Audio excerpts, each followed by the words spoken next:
How are we doing, everybody? Welcome to episode 10 of the ANDIKA Bulletin for Friday, the 17th of January 2025, and it's currently 12:32 p.m. Queensland time.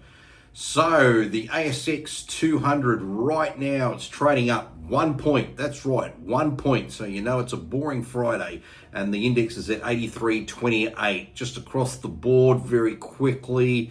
Going through A through all the way down to Z. Look, there's stocks up, stocks are down. That's why we're up 1 point. It's really a bit of a treading water type market today, and that's not completely unexpected considering early Tuesday morning. So it'll be for our Tuesday trade next week. We'll have had the inauguration for President Trump being sworn in. He'll be president number 47, and based on he's apparently going to have about at least 100 executive orders, and some of these could obviously start talking about the tariffs that he's going to apply, not only to China and Mexico, but also generally across all people or countries that are exporting into the United States. Plus, obviously, whatever he has to say about the crypto space as well will be widely watched. Stocks that I still am keeping an eye on, I still like Sigma.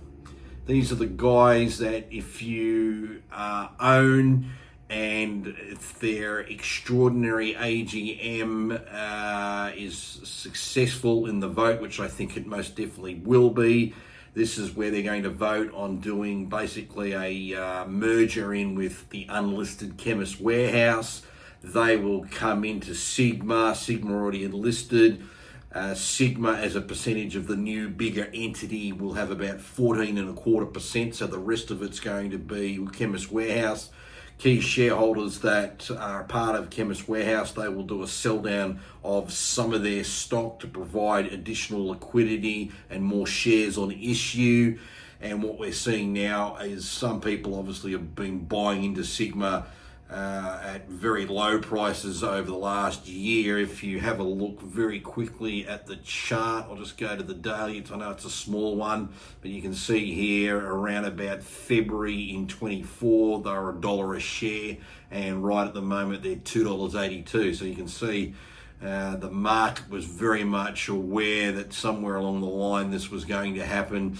Keeping in mind when they announced, that was probably in around October last year, they knew they had some ACCC permissions to get up to allow basically the merger to happen, and a bunch of other things as well. So it's now coming into the final stages. That should be, I think, a pretty impressive IPO. But one way to get a seat at the table now is to buy some Sigma shares.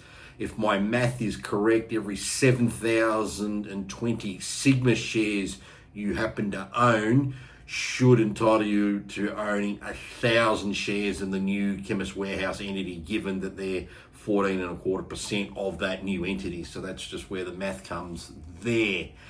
Now, quick look at where Bitcoin is. We always like to look at Bitcoin, $101,744 a token. Now we can see up here, this is where Bitcoin is now on the daily chart, and we've been up to 100,000 before as well, back on the 6th of January, and of course around the 16th and 17th of December. It also was a lot higher, getting to a high of about 108. So we've really had now 3 good goes of it bouncing back up. Of course, there was a concern that we were getting a head and shoulder pattern, and we could have seen Bitcoin fall all the way down to test down along here on that yellow line, which happens to be the moving average over 100 days, and that would have been testing a price around 85,000.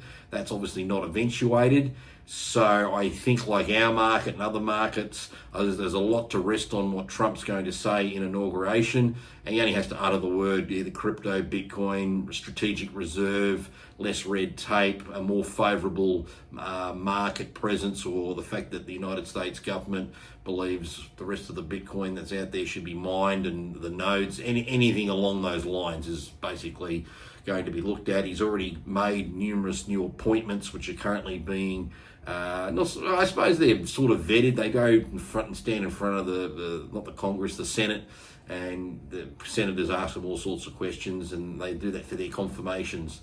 Unlike in Australia, where elected officials become the Minister of X or Y. In the United States, people get appointed, and usually that means they appoint actual experts or someone who knows that space, rather in our country where we just happen to appoint some dickhead politician who happens to be treasurer and he's got no idea about economics, for example. That sort of scenario, we make someone in charge of the military who's never served, those sort of things there. But anyway, that's just a byproduct of things. And just with some interesting info that came in from last night, again with America.